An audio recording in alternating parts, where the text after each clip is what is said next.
The snow was driving sideways when my radio crackled. Plow 12, you're up. I assumed it'd be a normal route, until I turned onto Maple Ridge and froze. Her SUV was a barricade, hazards blinking, arms crossed, eyes daring me to make a move. Then came the words that locked my hands on the wheel. You're not touching my street unless you do my driveway first. I've driven a city plow for years, handled cranky drivers, and people who think they can reserve lanes, but never someone who believed a public road was theirs. Maple Ridge was a textbook HOA neighborhood, matching mailboxes, manicured lawns, signs everywhere, neighbors watching. My job, clear the street first so ambulances and buses could move, then worry about the rest. Public roads first. Always. Her SUV sat dead center, nose angled toward my plow like we were about to duel. Next to it, a woman in a white puffer jacket, perfectly dry under an umbrella, filmed me. Late 40s, sharp blonde bob, a smile that wasn't friendly, just certain. I cracked my window. Ma'am, you can't park there. I need to clear the road. She stepped closer. I'm the HOA compliance officer. You people always mess up my curb. You people? I echoed evenly. She pointed at her immaculate driveway. My driveway gets plowed first. If not, you go nowhere. For a second, I thought she was joking. Then she flashed a laminated badge. HOA. Security. Security in an HOA. I grabbed the radio. Dispatch, Plow 12, Maple Ridge entrance blocked by resident vehicle. Static, then copy. PD notified. Continue if possible. Continue if possible. With a human tripod recording and a steel wall of an SUV in my lane. Karen raised her voice to the camera. Everyone needs to see how the city wastes money. He refuses private property. I'm not allowed to plow private driveways. I clear the street first. I said calmly. Her face tightened. Allowed? I allow it. We pay taxes. I pay your salary. Ice water hit my spine. Ma'am, emergency vehicles need access. If someone has a medical call, she laughed, then they can walk. This is a gated community. It wasn't gated. Not even close. Across the street, a garage door opened. An older man in a navy coat stepped out, looked at the blocked lane, then at her, then me. No shouting, just a shake of the head. Karen noticed him and switched tones. Sweet, Mr. Donnelly, good morning. Just making sure the city does things properly. He ignored her, calling to me instead. Son, you okay? I'm fine, I said, grateful for a sane voice. He glanced at her SUV, muttering, She's gonna get somebody hurt. Karen spun. Excuse me. Suddenly, it wasn't about snow. It was about control. She marched to my plow. Phone recording, tapped the glass. Last warning. Back up, turn around, or I'll have you fired. My stomach dropped, not from fear, but from knowing what she could do with a clipped video. Hands visible, tone calm. If you don't move, the police will. Cold smile returned. Good. I want witnesses. Then she did something reckless. She stepped directly in front of my plow blade, arms out like she could stop a tank. I hit the radio again. Dispatch. She's on foot in front of the blade. Repeat, on foot. Dispatch didn't hesitate. Copy. Units en route. Do not proceed. Snow stacked behind me while she performed for her camera. Then one small beat from the dash. My plow's dash cam, audio, video, time-stamped. She didn't know, but I did. I glanced past her SUV and saw a headlight struggling through the whiteout. A car slipped, tire spinning. The driver leaned out, panic written across his face. My wife's in labor, please. The street was blocked for her driveway. She glanced, mildly annoyed, then back to her phone. Not my problem. He can wait. I froze. Mr. Donnelly stepped off his porch. Ma'am, move your vehicle. Stay out of HOA business, she snapped. The driver honked again, weaker this time, hope slipping away. My mind raced. If that baby comes on the street in the storm-blocked road or not, it could fall on me too. Then, faint but growing, sirens. Karen heard them, lifted her chin, pressed record, smiling like she'd won. 2 patrol cars slid onto Maple Ridge, lights flashing, tires crunching. An officer stepped out, shoulders hunched against the wind, locking eyes on the SUV. Then Karen, standing in front of my blade like a magazine cover. "Ma'am," he called firm. "Step away from the plow." Karen didn't move.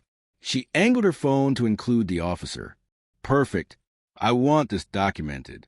This driver is refusing to plow my driveway, endangering residents." The officer blinked, weighing patience. "This is a public road. You're blocking city equipment." Karen thrust her HOA badge. "Security. We have bylaws. He must follow rules." A second officer circled the SUV, checking tires and traffic stacking behind. "Your rules don't override city emergency operations." Karen's voice sharpened. "Private community property." "City road," Mr. Donnelly shouted. She whipped around. "Stop harassing me." The laboring husband honked again, screamed, "My wife is crowning." That word cut through the storm. One officer stiffened. "Move your vehicle now," he barked. Karen narrowed her eyes, regarding him as a nuisance. "Not my responsibility." The husband's face flushed. A black SUV crept behind the patrol cars. No markings, calm precision. A man stepped out, hood up, dark coat, radiating authority. He flashed something to the officers. They nodded. Karen pivoted her camera. "Who's that? Special city muscle?" The man ignored her, approached my plow, eyes flicking to the windshield camera. "Driver?" I cracked my window. "Yeah. Footage? Time-stamped." I nodded once. Karen's head snapped toward me. "Footage? What footage? You're not allowed to record my residence." The plainclothes man finally turned to her. "Slow, calm. City vehicles are recorded for safety." Her confidence wobbled for half a second. Then she overcorrected into rage. "This is illegal. I demand you shut it off." One officer stepped between her and my door. "Back up, ma'am." She scoffed loudly for her phone. "See? This is abuse of power. I'm being silenced." The plainclothes man walked to the laboring husband's car, leaned in briefly, then straightened. His voice stayed level but carried authority. "We need this road open in the next 60 seconds. Karen laughed. Actually laughed. "Huh? Or what? You'll arrest me for standing on my own street." The officer's jaw clenched. "You are obstructing an emergency response." Karen swung her arm, pointing at my plow like she was presenting evidence in court. "No, he is. If he'd just plow my driveway, I'd move." I couldn't believe the logic. She was holding an entire street hostage over a driveway that was already clear. The plainclothes man stepped closer to her SUV, examining it like a puzzle. Then he looked at her. "Is this your vehicle?" "Yes," she said proudly. "And it's staying right here." The officer cut in. "Ma'am, last warning. Move it, or it will be towed and you'll be cited." Karen lifted her chin. "Tow it. Go ahead. I want the lawsuit. My husband is a lawyer." Mr. Donnelly muttered. "No, he isn't." Karen snapped. "Shut up." Then she did something that made my stomach flip. She marched to her SUV, yanked open the driver's door, and instead of moving it, repeatedly pressed a lock button. Beep, beep, beep. She looked over her shoulder at the officers with a smug grin. "Now you can't tow it. Try it." The plainclothes man exhaled, like he'd heard every excuse in the book. He nodded toward the officer. "Cite her." The officer pulled out a notepad. Obstruction, improper parking, failure to comply. Karen's eyes widened. "You can't cite me. I have HOA authority." The second officer stepped to the SUV's front, assessing angles, already planning the tow. Karen's voice rose shrill. "Don't touch my car. That's theft." The laboring husband slammed his steering wheel. "Move." Karen spun toward him, face twisted. "Stop yelling at me. You're scaring the neighborhood." Scaring the neighborhood, while his wife was in labor in a blizzard. The plainclothes man walked back to my plow. His expression hardened. "Driver, once the lane is clear, keep moving. Don't stop again." I frowned. Her driveway was right there. Karen must have heard the tone shift because she suddenly rushed in front of my blade again, arms out like she could block destiny itself. "You're not going anywhere," she screamed. "You will plow my driveway, or I'll make you famous." She pointed her phone at my face through the glass. "Say goodbye to your job." The officer grabbed her elbow. "Ma'am, step back." Karen yanked away. "Assault." The second officer moved in, calm, practiced, hands behind her back. Karen froze and exploded. "No, I'm the victim here. He threatened me with a truck." "That's enough," the first officer said. In one smooth motion, they turned her around. Click. The cuffs sounded loud, even through my closed window. Karen screamed, "You can't do this." "I'm HOA," the laboring husband shouted. "Thank you," and cried at the same time, relief washing over him. But Karen wasn't done. As the officers guided her to the patrol car, she twisted hiss. "Don't plow their driveways either. Don't you dare. They don't deserve it." Then, eyes wild, mascara running in the snow, she said something chilling. "You don't know who you're messing with. I did this for a reason." The plainclothes man's gaze sharpened. In that moment, watching her cuffed, her SUV still blocking my blade, the laboring husband trapped behind the chaos, I realized this was an entitlement. It was planned. Karen sat in the patrol car, still shouting through the cracked window. Snowflakes clung to her streaked cheeks, yet she smirked as if she knew a secret. The plainclothes man didn't rush.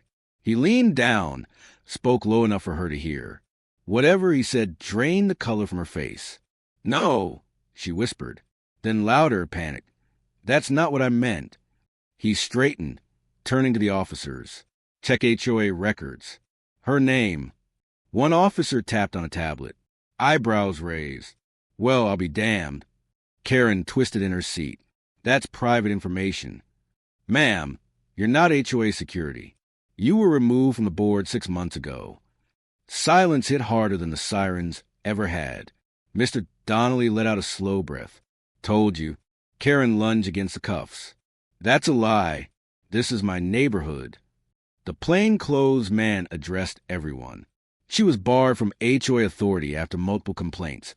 Abuse of power, harassment, threatening emergency services. I felt a chill that had nothing to do with the cold. "So why today?" one officer asked. The man glanced at Karen. Then us. City notice went out yesterday. Street-side easement inspection. Her driveway was flagged. Karen screamed, voice cracking. "I was buying time." That was it. The real reason. She hadn't blocked the plow for control. She blocked it to hide illegal concrete work, extending into public property. If the street got fully cleared, inspectors would see it, fine her, tear it out. She'd risked an entire street, a woman in labor, emergency access, all for concrete. The officer shook his head in disbelief. Unreal. The plainclothes man turned to me. "Driver, you're clear to proceed." I looked at the SUV. "What about her vehicle?" "Tow's coming," he said, then paused. "But first, do your job." The officers moved Karen's SUV just enough to clear the lane. Not onto her driveway, not an inch closer protecting it. I eased forward, blade down. Snow rolled clean and perfect. Maple Ridge emerged from the storm. Doors opened. People waved. Some clapped. The laboring husband's car slid forward, following like I was parting the sea. Leaning out, he yelled, "Thank you." I gave a thumbs up. I cleared every driveway the city allows, except one. Karen's driveway remained buried. High walls of snow, untouched, obvious. When the tow hooked her SUV and dragged it away, her driveway looked like an accusation. She watched silently from the patrol car window. No phone, no audience. At the end of the street, the plainclothes man radioed me. "Good work. You did exactly what you were supposed to." I glanced back at Maple Ridge. Clear road, open path, one driveway still buried. Sometimes justice doesn't need a courtroom. Sometimes it just needs a plow and rules followed to the letter.